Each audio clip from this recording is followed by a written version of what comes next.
Dylan Rosine actually says, please fight fire with fire, fire versus fire, kind of what you were saying about courage is contagious.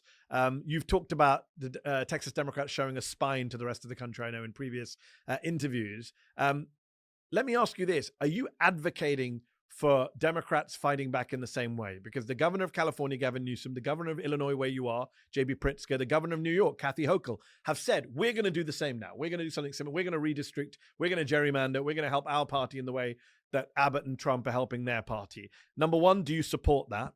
And number two, does that then undermine your argument? Because it's very hard for you to say, well, it's bad if Texas is doing it, but I'm fine with New York doing it in response. So these are thorny, strategic, and moral questions. You don't fight fire with fire; you fight fire with water. But you also don't well fight said. fire. You also don't fight fire with a dripping faucet. You fight it with a freaking fire hose, right?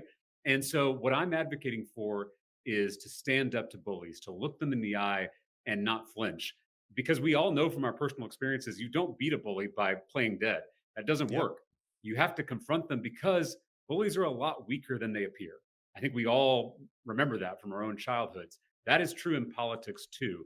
And so my hope is that by Democratic states with Democratic trifectas moving forward with retaliation, that can convince Texas Republicans and Donald Trump to walk back from the brink. Not because they think it's the right thing to do.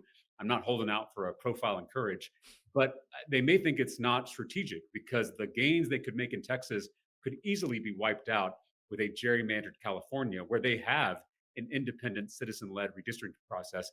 And I just want to say, I am very proud that I belong to a political party that still has principles, that still has a positive vision for how we can fix democracy and make it work for regular people. Ending gerrymandering is a central part of that vision, but we can't let that vision get in the way of current reality. And if one side cheats, then all bets are off. Yep. I'm hopeful we can walk back from the brink because no one But if wants. they, but just to be clear, if they don't walk back from the brink, you would say New York, California, Illinois, go for it.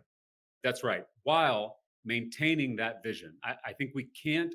Understood. When you stand up to a bully, it's easy to become a bully yourself, and it's so important that we maintain that moral clarity of where we're trying to get, which is ultimately getting the politics out of redistricting.